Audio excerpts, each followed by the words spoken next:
معاملہ یہ تھا کہ جو سلسلہ تھا بقائے نسل انسانی، افزائش نسل انسانی اور فروغ نسل انسانی کے لیے، وہ یہ تھا کہ چونکہ ایک ہی باپ کی اولادیں تھیں، تو جب ولادت ہوتی تو ایک بیٹا اور ایک بیٹی پیدا ہوتی، تو یہ بیٹا اور بیٹی جو ایک دفعہ پیدا ہوئے ہیں، ان کا آپس میں نکاح نہیں ہو سکتا تھا، تو اس کے بعد جو دوسرے بیٹے اور بیٹی پیدا ہوتے تو ان کا مخالف سمت نکاح ہوتا۔ تو قابیل کے ساتھ پیدا ہونے والی جو لڑکی تھی، قابیل اس کے ساتھ نکاح کرنا چاہتا تھا، تو حضرت آدم علیہ السلام نے فرمایا ایسا نہیں ہوگا، لیکن چلو تم قربانی پیش کرو، جس کی قربانی قبول ہو گئی اس کا اس سے نکاح کر دیں گے۔ اس وقت جو شخص قربانی پیش کرتا تھا تو وہ جانور ذبح کرے یا گندم یا جو بھی، تو وہ باہر جنگل میں پہاڑوں پہ مختلف جگہوں پہ رکھ دیتے، پھر آسمان سے بجلی اترتی اور جس کی قربانی قبول ہوتی وہ بجلی اس کو اچک لیتی، اس کو جلا دیتی، اس کو کھا لیتی، اور جس کی قربانی قبول نہ ہوتی وہ یوں ہی پڑی رہتی۔ تو یہ طریقہ تھا قربانی کے قبول ہونے کا۔ اس امت کے لیے اللہ تعالیٰ نے اس عمل کو اور اس عمل کو پوشیدہ رکھا کہ قربانی قبول ہوئی ہے یا نہیں ہوئی۔ جس کی قبول ہوئی ہے تو وہ بھی ڈرتا ہے پتہ نہیں قبول ہوئی ہے یا کہ نہیں، اور جس کی نہیں قبول ہوئی وہ بھی لوگوں کے سامنے رسوا نہیں ہوتا، وہ اس کے نامہ اعمال میں درج کر دیا جاتا ہے لیکن وہ رسوا نہیں ہوتا۔ اور دوسری بات کہ ہم خود ذبح کر کے خود کھا لیتے ہیں۔ یہ عجیب ماجرا ہے کہ بروز عید قرباں وہی ذبح بھی کرے ہے وہی لے ثواب الٹا۔ خود ذبح کر کے خود کھایا، اس کی کھال بھی اپنے مصرف میں لے کر آئے اور ثواب بھی خود کمایا۔ یہ اللہ نے اس امت پر احسان کیا ہے۔ تو حابیل کی قربانی قبول کر لی گئی، قابیل کی قربانی قبول نہیں ہوئی، تو اس کو اپنے بھائی پہ غصہ آیا اور اس کو قتل کر ڈالا۔ اب جب قتل کر لیا، اور یہ تھا بھی پہلا قتل، اور انسان کو نہیں پتا تھا کہ اب اس کا کیا کیا جائے، تو وہ اپنے بھائی کی لاش اپنے کندھوں پہ اٹھا کے گھومتا رہا، اب اس کا کروں کیا؟ پھر اللہ نے 2 کوے بھیجے، قرآن مجید میں وہ واقعہ موجود ہے۔ تو دونوں کوے لڑے، ایک نے دوسرے کو مار دیا، پھر زمین کو اپنے پاؤں سے کریدا اور کوے کو اس کے اندر رکھ کے اوپر مٹی ڈالی۔ تو قابیل نے ایسے سر پہ ہاتھ مارا، کہا کہ یہ کوا جو ہے یہ تو میرے سمجھدار نکلا اور میں نہ جان سکا اور یہ جانتا ہے، تو پھر اپنے بھائی کی لاش کو دفن کیا۔ اب سب سے پہلا قتل اور سب سے پہلی موت جو روئے زمین پہ ہوئی وہ حابیل کی تھی۔ اب قیامت تک جتنے لوگ بھی قتل ہوں گے، جس طرح قاتل کو اس کی سزا اور اس کا گناہ پہنچے گا، یہ سارا گناہ قابیل کے نامہ اعمال میں بھی درج ہوتا رہے گا، اس لیے کہ اس جرم کا آغاز اس نے کیا۔ آپ سے اگر ہو سکے تو کسی اچھے کام کا آغاز کرنا، کبھی بھی کسی برے فعل کا ذریعہ نہ بننا۔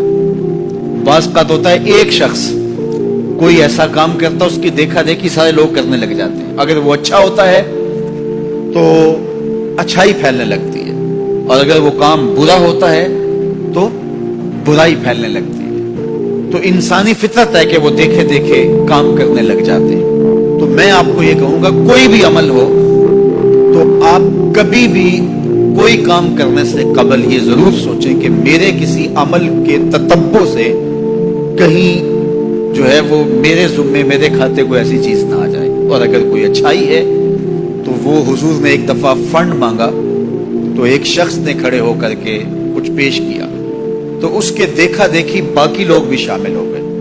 تو حضور نے اس وقت فرمایا تھا تاریخ ساز جملہ، من سنّا فی الاسلام سنتن حسنتن فلہ اجرھا، جس نے اسلام میں کوئی اچھا طریقہ رائج کیا تو اس کو اس کا اجر نصیب ہوگا، اور پھر اس کے دیکھا دیکھی جس نے بھی عمل کیا ان کا اجر بھی اس کے کھاتے میں لکھا جائے گا، اس کا اجر ختم کیے بغیر جس نے بعد میں کیا ہے پہلے شخص کے کھاتے میں بھی درج ہوتا رہے۔ میرے حضور کا ایک فرمان ہے کہ خیر کی چابی بنو اور شر کا تالا بنو. یہ کتنا جامع نسخہ ہے. خیر کی چابی بنو, خیر کو کھولنے والے بنو, اور شر کا تالا بنو. کچھ لوگ شر کی چابی بنتے ہیں اور خیر کا تالا بنتے ہیں. تو ہمیشہ اپنی زندگی میں کوئی بھی عمل کرنے سے قبل, وہ چھوٹے سے چھوٹا ہو یا بڑے سے بڑا ہو, آپ دیکھیں کہ اس کے معاشرے کے اوپر کیا اثرات مرتب ہوتے ہیں. آپ گلی سے گزرتے ہوئے کوئی پتھر کا ٹکڑا اٹھا کے ایک طرف کر دیتے ہیں تو آپ کے دیکھا دیکھی کئی اور لوگ بھی پتھر کے ٹکڑے اٹھانے لگ جاتے ہیں تو پوری گلی صاف ہو جاتی ہے. اور آپ اشارے پہ کھڑے ہیں اور اشارہ توڑ دیتے ہیں تو سارے لوگ جو ہے وہ پہلے جھجک رہے ہوتے ہیں, اور آپ نے اشارہ توڑا تو پھر ساری ٹریفک آپ کے پیچھے چلی گئی. اس اشارہ توڑنے کا گناہ جتنا بھی ہے, اس کا جو بھی لیول ہے, جس طرح آپ کو ملا اور بعد میں جو آنے والے, وہ سب کا گناہ آپ کے کھاتے میں بھی گیا, اس لیے کہ ریت آپ نے ڈالی ہے, باقیوں کو حوصلہ آپ نے دیا ہے. اس طرح بہت ساری چھوٹی چھوٹی باتیں ہیں جو اپنی زندگی کے اندر آپ خود غور کر سکتے ہیں. تو کسی کو گالی بھی نہ دیں اور جو ہے وہ کسی گناہ کا سبب اور ذریعہ کبھی نہ بنے.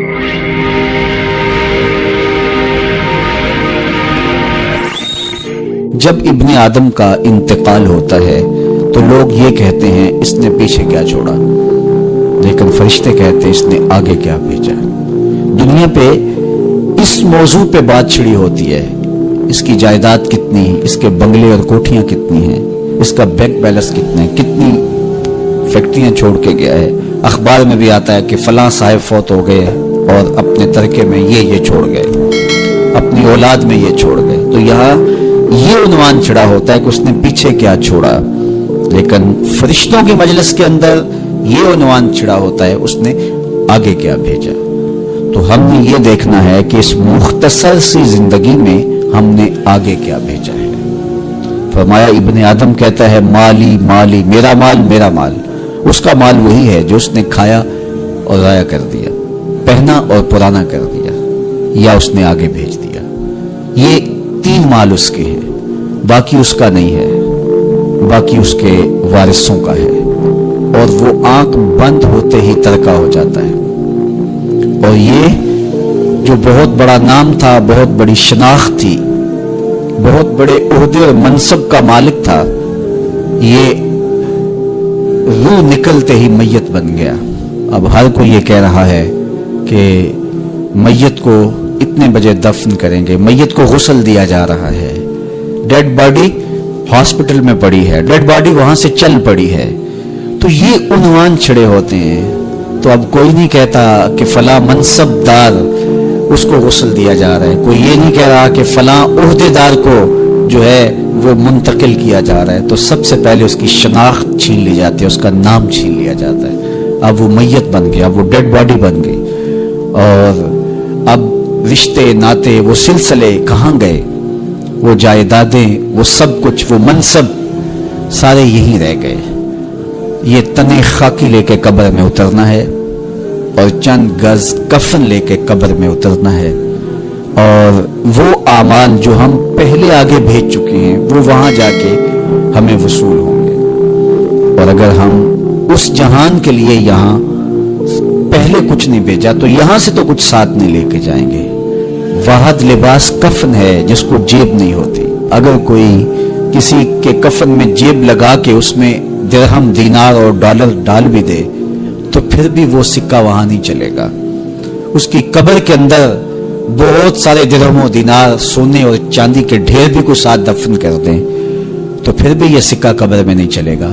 وہاں اعمال کا سکہ چلتا ہے, وہاں صالحیت کا سکہ چلتا ہے. تو یہ ہم یہاں سے جو آگے بھیج چکے ہوتے ہیں وہ ہمیں وہاں جا کے وصول کرنا ہوتا ہے. تو میں اور آپ دیکھیں کہ ہم نے آگے کیا بھیجا ہے. مجھے پتا ہے میں آگے کیا بھیج چکا ہوں, اور یہ آپ کو بھی پتا ہے کہ ہم آگے کیا بھیج چکے ہیں. تو میرے رب کی یہ کرم نوازی ہے کہ حضرت انسان کو تنبیہ کر کے اس کو بتا رہا ہے تاکہ وہ غفلت کے دائرے سے باہر نکلے اور اپنی زندگی کا جائزہ لے. تو فرمایا وَلْتَنْظُرْ نَفْسٌ مَا قَدَّمَتْ لِغَدٍ, ہر جان یہ دیکھے اس نے آنے والے کل کے لیے آگے کیا بھیجا ہے۔ بعض کا ہوتا ہے کہ ہماری عبادتوں کا سرور باطن حظ نفس میں تبدیل ہو جاتا ہے. ہم سمجھ رہے ہوتے ہیں کہ یہ سرور آ رہا ہے، یہ سرور باطن نہیں ہوتا، یہ حظ نفس ہوتا ہے. آپ کوئی نیک کام کر رہے ہیں اور پھر اس کی نمائش بھی آپ ساتھ کر رہے ہیں تو اس سے آپ کے نفس کو ایک سرور ملے گا، نفس خوش ہوگا. وہ ایک پھل جھڑی کی طرح ہوتا ہے. ایسے آپ کو ایک نشہ آیا اور وہ آپ نے سمجھا شاید یہ میرے باطن کا سرور ہے. باطن کا سرور تو ایک بہت بڑی دولت ہے. وہ پھل جھڑی کی طرح نہیں ہوتا، وہ اندر طمانینت کو اتار دیتا ہے اور نفس کو نفس مطمئنہ بنا دیتا ہے. تو یہ جو لوگوں کی مدد کر رہے ہیں اور تھیلا ان کو آٹے کا دے کر کے 10 اخباروں میں تصویریں چھپوا رہے ہیں اور پھر اس کو دوستوں کے اندر شیئر کر رہے ہیں اور وہ ماشاءاللہ ماشاءاللہ لکھ رہے ہیں، تو وہ حظ نفس ہے. وہ حظ نفس ہے، وہ حظ روح نہیں ہے، وہ قرار باطن نہیں ہے، وہ تسکین قلب نہیں ہے.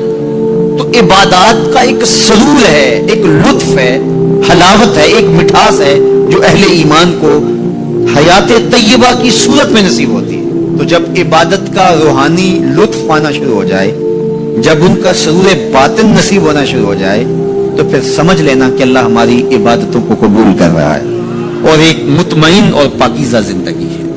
اللہ اکبر. ارشاد فرمایا وَمَن يَتَّقِ اللَّهَ يَجْعَل لَّهُ مَخْرَجًا.